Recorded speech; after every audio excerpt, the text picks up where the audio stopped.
Blessed by another bestseller. This one is called The Power of I Am. 2 words that will change your life today. I really did, and I believe that I likely gained more knowledge from observing how he lived his life and how he interacted with other people than I did from listening to what he had to say. After decades of silence, John Osteen's words about his son, Joel Osteen, that he had never discussed before have at long last been brought to light. Among the most prominent religious figures in the United States of America, these revelations provide the reader with surprising insights. There are remarkable details to be found in the father-son relationship that played a significant role in shaping the future of Lakewood Church. For the time being, the prophetic observations and private conversations of John Osteen have been concealed from the view of the general public. It is only today that we will finally learn the more in-depth story of how Joel Osteen went from being a production manager working behind the scenes to becoming the leader of the largest congregation in the United States. If you watch this video all the way through to the end, you will be able to hear John Osteen's perspective on the shocking story that has not been told, the untold story of John Osteen. When one considers the incredible journey that John Osteen has taken, it is as if one were flipping through the pages of an extraordinary life that began in the unassuming town of Paris, Texas, in the year 1921. His narrative is one of those that causes you to pause and ponder the question, what would life be like if he hadn't taken that initial step of faith? It is the kind of story that you can't help but keep telling because it is so full of motivation and change that you can't stop telling it over and over again. Now, let's go back in time to 1939, the year that completely turned John's life upside down in the most positive way possible. When he was 17 years old, he spent his days working in a theater and his nights dancing in nightclubs, which were known for their lively and smoky atmosphere. The individual in question was John Osteen, a typical adolescent who was looking for a good time. However, immediately after that, he had a profound spiritual awakening that seemed to take place in a single instant. Just for a moment, try to picture yourself being so overcome by a stronger sense of something that you completely give up your life. In his description, John referred to it as a transition from death to life, and he did not use those words flippantly. He stated that he was transformed into a new being through his relationship with Christ Jesus, and that one moment of transformation went on to become the foundation of his entire life's work. In spite of the fact that Joel Osteen has accomplished a great deal in terms of faith, hope, and inspiration, the revelation that his father has just made about him has rendered everyone speechless. What are the reasons behind the current disclosure of this information, and what does it imply for Joel's legacy? What you are about to learn is not merely a glimpse behind the curtain. Rather, it is a truth that will forever alter the way you perceive him. Pay close attention, because the last words will leave you completely and utterly speechless. Beginning at that point, John's life took a sudden and significant turn towards the ministry, and it was not a casual diversion at all. In order to get himself ready, he dove headfirst into the situation and pursued a serious education. He first attended John Brown University, where he received his bachelor's degree, and then continued his education at Northern Baptist Seminary, where he received his master's degree. Not only did that foundation serve the purpose of acquiring knowledge, but it also served as the framework for a ministry that would eventually have an impact on the lives of millions of people. On the other hand, John demonstrated his leadership abilities at the First Baptist Church in Hamlin, Texas, before he became a well-known figure in the Christian community that everyone knew. This is where things start to get interesting. As a result of his leadership, the church experienced a remarkable increase in membership of 400 individuals, and he was responsible for the baptism of nearly 150 new believers. He was even called by a deacon, who described him as being upright in doctrine, humble, and always willing to follow the Lord's lead. After that, the defining moment that would determine his legacy manifested itself. In the year 1959, John and his wife Dodie made a courageous decision and established Lakewood Church in the city of Houston. In the beginning, they did not begin with imposing cathedrals or enormous church buildings. The truth is that they started out in an old feed store with only 90 people. When you consider that one of the most well-known churches in the world began in such a humble location, it is a bit mind-boggling to think about. However, isn't that the splendor of having faith? Beginning on a small scale and having faith in the big picture? Not only did John and Dodie establish a church while working together, but they also established a legacy that is founded on love, faith, and hope. The principles that guided their ministry were straightforward yet profound. They placed an emphasis on the love of God and living a life filled with faith. They constantly offered messages that were upbeat and encouraging, and their primary focus was on assisting others in overcoming different obstacles. Furthermore, John was not merely a preacher. Rather, father, he was a fiery evangelist who traveled all over the world in order to spread Christianity. In addition to that, he was able to write more than 50 books and edit 2 magazines, namely Praise and Mana. Simply put, where did he find the time to do that? It goes without saying that life was not devoid of difficulties. When Joel Osteen was diagnosed with cancer in 1981, it caused the Osteen family to go through one of the most difficult times in their lives. However, rather than withdrawing from the situation, they reaffirmed their faith even more strongly.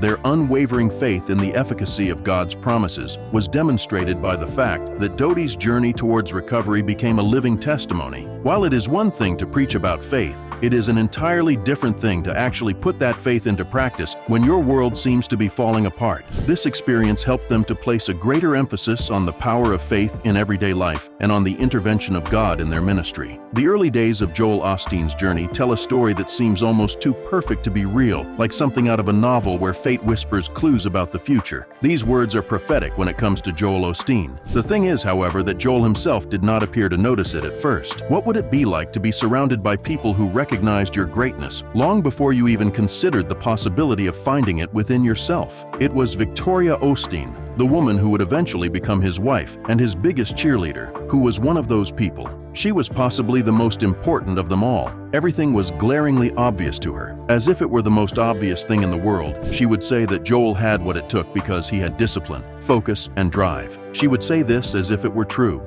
Aren't you amazed by the fact that someone can look at you and see a version of yourself that you are unable to recognize because you are too blind or too doubtful? In retrospect, it appears that Joel's journey was replete with prophetic moments that, when viewed through the lens of hindsight, appear almost magical. By way of illustration, consider his father, John Osteen. Joel was more than just his son in his eyes. He had a more profound understanding. During the time that Joel was still a young boy, John took his little hand and made a prediction that the majority of us would consider to be overly ambitious parent talk. There will come a time when you will be the preacher in this church. It was not merely a matter of optimistic thinking. Rather, it was expressed with the kind of conviction that causes shivers to run down your spine. Undoubtedly, Joel most likely dismissed it as unimportant at the time. Until much later in life, children almost never comprehend the significance of such moments. On top of that, there were the years of preparation that didn't appear to be preparation at all. There was no sign of Joel in the pulpit. Working behind the scenes, he was able to observe and learn about every aspect of the church's operations. Over the course of 17 years, he served as his father's right-hand man, during which time he learned the ropes, took care of the technical aspects of things, and explored the world on mission trips. They would film revivals in places as far away as India, where the sheer energy of the gatherings must have left an impression. He and Victoria would participate in these festivals. On the other hand, if someone had told Joel at that time that all of this was laying the groundwork for him to one day lead the church, he most likely would have laughed it off. Doesn't it remind you of how funny life is? It is not uncommon for the things that we consider to be extracurricular activities or supporting roles to turn out to be the actual training grounds. The entire family witnessed it. Lisa, who is Joel's sister, recalls a significant moment that, in its own way, appears to be prophetic and significant. After observing Joel's assistance during a service, she turned to their father and said, "I believe that one day he will be standing in front of that camera rather than behind it." As it turned out, she was correct, but none of them could have foreseen how significant that particular moment would turn out to be. Currently, Lakewood Church is more than just a place of worship. It is a phenomenon. With over 47,000 people attending its 4 weekly services, it is the church in the United States that is expanding at the fastest rate. Take that into consideration for a moment. Not only is that a large gathering, but it is also a movement that is the size of a stadium. And at the core of it all is Joel's ability to convey a message of hope and optimism that strikes such a chord with people that he has been referred to as the most influential Christian in the United States. Is it even possible for you to comprehend that premise? Before he became the leader of one of the largest congregations in the world, a man who had previously questioned his capacity to step out from behind the camera is now doing so. However, the story is not only captivating because of the success, rather, it is the humility and uncertainty that preceded the success that makes it so captivating. Even though everyone around him recognized his potential, Joel maintained his own self-doubt regarding his capabilities. The words that his father had spoken so many years earlier not only came true, but they also unfolded in ways that no one could have possibly predicted going forward. To add insult to injury, there was Victoria, who was more than just a spouse who was supportive. Joel was the one who was constantly reminded of his own inherent strength by her. When she was younger, she once said, "I could see that he had so much on the inside of him." As an encouragement, I found that it was very simple for me to do. And doesn't that just cause you to consider things for a moment? How often do we fail to recognize the significance of the fact that someone else believes in us before we choose to believe in ourselves? Joel frequently asserts that he would not be even a fraction of the person he is today if Victoria had not introduced him to the concept of faith. Isn't that exactly what each and every one of us requires? If we are too afraid or uncertain to see what we are capable of doing for ourselves, we need someone to remind us of what we are capable of doing. For a number of years, Joel Osteen has served as the public face of one of the most prominent ministries in the world. However, the shocking statements made by his father are causing everything to change. In addition to being shocking, the truth is also intensely personal. Stay tuned until the very end, because this revelation will cause you to question everything you thought you knew about Joel Osteen. Continue watching until the very end. Important decisions for the ministry. Succession planning is a challenging endeavor for any organization. The stakes, however, are on an entirely different level when you are dealing with matters of faith, family, and a congregation to the extent that Lakewood's is represented. This was something that John was aware of, and he made it a point to put in the effort necessary to ensure that his vision would be carried out when the time came, even if it took some unexpected turns along the way. Having said that, let's move on to discussing Joel Osteen, because here's the deal. In the beginning, Joel was not the most obvious choice. It is difficult to conceive of a scenario in which you are the son of a charismatic preacher and you have no intention of following in his footsteps. Joel was the person in charge of the television production for the church for 17 years, working behind the scenes. According to his own words, "I had never even considered the possibility of preparing a sermon, let alone the idea of appearing in front of thousands of people to deliver a speech." The journey that Joel took to become a pastor was anything but straightforward, and the fact that it was so remarkable is what makes it so. His time spent working behind the camera was not solely composed of production work. Quietly, they were getting him ready for something that was much more significant. While he was filming services and revivals, particularly during those international trips to places like India, he was unconsciously absorbing the essence of ministry. This was especially true during those trips. During this time, Joel was gaining practical experience alongside his wife, Victoria. He was learning how to effectively communicate, manage church operations, and comprehend the core of ministry work. The opportune moment for Joel's ascent to the position of leadership could not have been more crucial.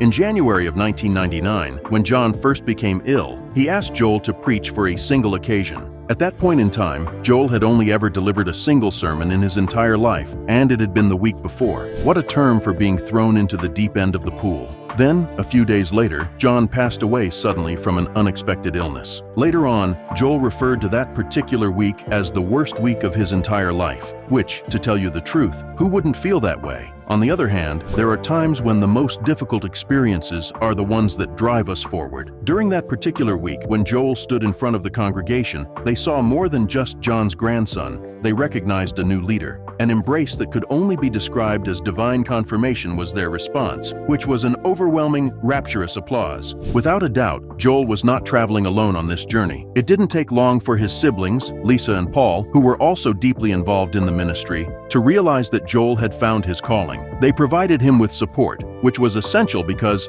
let's face it, leadership transitions are not always simple. Did you know that during a pastoral transition, 15% of congregations experience a loss of more than 10% of their members? Lakewood defied the odds, despite the fact that it is a difficult statistic. Rather than contracting, the church experienced phenomenal expansion. Additionally, Joel did not simply move into the shoes of his father. As a result of his personalization of these ideas, he emerged as one of the most influential voices in contemporary Christianity. Private Conversations revealed. When you really take a deep dive into the journey that the Osteen family has taken with Lakewood Church, it is like discovering a treasure chest full of private, behind-the-scenes moments that have truly shaped not only a ministry, but also a legacy. There was more to it than just constructing a church. It was about establishing a family business in which everyone had a part to play, a voice to be heard, and a common goal to work towards. Let us dissect it in detail. This business was run by a family, and each member of the family brought something special to the table. This incredible vision and passion that John Osteen, the patriarch, had was the impetus for everything that came before it. Naturally, Joel became the public face of the ministry. However, this did not happen without a significant amount of persuasion. Then there was Dodie, Joel's mother, who, in her own quiet and powerful way, was the glue that held everything together. You could say that she was the CEO of the operation. Additionally, it is important to remember the siblings and their spouses, as they are each responsible for managing different aspects of the ministry and ensuring that no details are overlooked. They even had something that could be referred to as a family board. It is not necessary to navigate any outside bureaucracy or endless red tape. It was once said by Joel Osteen that the strength of our organization lies in the fact that we do not have to submit things to 1,000 boards or a large number of individuals who have different points of view. Is it possible for you to fathom how beneficial that must have been? Every time there was a decision that needed to be made, they simply dealt with it as a family. Now comes the part where things start to get very personal. You may not be aware of this, but Joel initially had no desire to preach. Suddenly, he is convinced that preaching is not the path for him, and the next thing he knows, he is assuming the role that will come to define his entire life. However, let us not forget that the transition was not a smooth sailing experience from the very beginning. Joel is honest enough to admit that he attempted to imitate his father's manner of preaching at first, but it just didn't feel right. At the same time that John had always placed an emphasis on authenticity, Joel was finally able to find his footing by leaning into his own distinctive voice. John's vision for Lakewood Church itself is another important factor to consider. His dreams were lofty, but he was also aware that the true magic lay in growth that was consistent and unwavering. It was one of his favorite sayings that if you are faithful with a small amount, you will be trusted with a significantly larger amount. That was the basis upon which Lakewood was constructed, beginning with a modest amount of effort, working hard, and allowing the blessings to add up over time. When one considers the enormous size of their congregation at the present time, it is simple to forget that it all began with a small team of people. During the period of transition in leadership, John's understanding was particularly evident. John took great pleasure in witnessing his son take on the role that he had spent years preparing him for. Despite the fact that his own health was deteriorating further, everyone is taken aback by what his father has just disclosed, despite the fact that Joel Osteen's rise to fame has been a story of faith and inspiration. This particular set of words is more than just a message. They mark a significant turning point in Joel's narrative. Do not stop watching until the very end, because this revelation will leave you completely unable to express yourself. Perspectives on the transitional period. When Joel Osteen took over as senior pastor, it was abundantly clear that he was not simply inheriting a position. Rather, he was inheriting a vision, a community, and a challenge. Early on, he recognized something that many leaders fail to recognize, and that is the requirement for professional support. Are you aware of the fact that some individuals attempt to handle everything on their own and end up losing all of their balls? And not Joel. Duncan Dodds, an expert in the field of media, was brought in by him to assist in elevating Lakewood's television outreach to a higher level. Joel effectively assumed the role of chief executive officer of this expanding organization, ensuring that he maintained a laser-like focus on the overarching vision of the church while balancing the weight of every major decision. When you have that kind of clarity, don't you find yourself wondering how many other leaders could benefit from concentration like that? Moreover, there was his family to consider. Each member of the Osteen family was like a well-oiled machine of love and support for one another. In order to assist in the management of the day-to-day operations at Lakewood, Joel Osteen, Joel's brother, decided to leave his successful surgical practice in Little Rock. Paul, along with their mother Dodie and their sister Lisa, collaborated closely with the goal of developing an organizational structure that was not only quick but also effective. You name it, they handled it. They handled weddings, funerals, counseling, outreach ministries, and everything else. To paraphrase what Paul said, we do not need to go through the process of passing things by 1,000 boards or a group of people who have different opinions. Also, the congregation was completely on board. They had added a second service by January of the year 2000, which resulted in a doubling of the number of attendees, and the expansion did not end there. In a span of 9 months, an additional 5,000 individuals attended a service that was held on Saturday nights. Just before you knew it, they held a service on a Sunday afternoon, as well as a service in Spanish, which was led by Marcos Witt, who had won a Latin Grammy. Both of these services attracted an additional 3,000 worshipers. In spite of this, it was not only about the numbers. In addition to expanding into new cultural spaces, the church maintained its multiracial composition, which was something that John, Joel's father, had placed a high priority on. When growth does not mean losing your identity, but rather strengthening it, isn't that an incredible thing to experience? With regard to the media presence of the church, one thing that really stood out was the manner in which Joel and his wife, Victoria, approached it. They were able to reach more than 200 million households in the United States alone through their international broadcasts. Those are not merely expansions. Yes, that is a movement. In addition, they maintain traditions throughout it all, such as the well-known "This is my Bible confession" that was performed at the beginning of each and every service. It seems as though they have achieved the ideal equilibrium between innovation and tradition. Doesn't she think? While we are discussing equilibrium, it is impossible to avoid mentioning the foresight of John Osteen. This was not just a story that Joel told. Additionally, it was a demonstration of John's vision. There was something that John understood about contemporary ministry that many others did not. It wasn't just that change was required, it was simply unavoidable. It was his habit to say that it was simple to run the church if you allowed the Holy Spirit to be in charge of it. He was of the opinion that it was possible to maintain one's spiritual integrity while embracing cutting-edge technological practices. Doesn't that seem like the kind of wisdom that stays with you forever? John had already established the foundation for a significant portion of what Lakewood would eventually become. It was his fingerprints that were all over the modern direction that the ministry was headed in, from expanding their television reach to experimenting with new media platforms. When he was alive, social media was not even a concept that existed. The Joel Osteen Ministries, on the other hand, has millions of followers on various platforms such as X, which was formerly known as Twitter and Facebook. Does it even occur to you how proud John would have been to have witnessed that? Moving to the Compact Center, which was transformed into a megachurch with a capacity of 16,000 seats, was the culmination of the transformation. With over 50,000 attendees by the year 2016, Lakewood Church has become a living example of what can occur when vision, faith, and strategy come together. In 1999, the church had 6,000 attendees, and John's mantra remained true throughout the entire ordeal. Although the methods are different, the message remains the same. Isn't that the kind of legacy that anyone would enjoy leaving behind for future generations? This brings us to the conclusion of the video that we have been using. We appreciate you watching. It would be greatly appreciated if you liked this video, left a comment, and subscribe to receive additional content. Now is the time to click on the following video that appears on your screen so that you can experience additional exciting tales.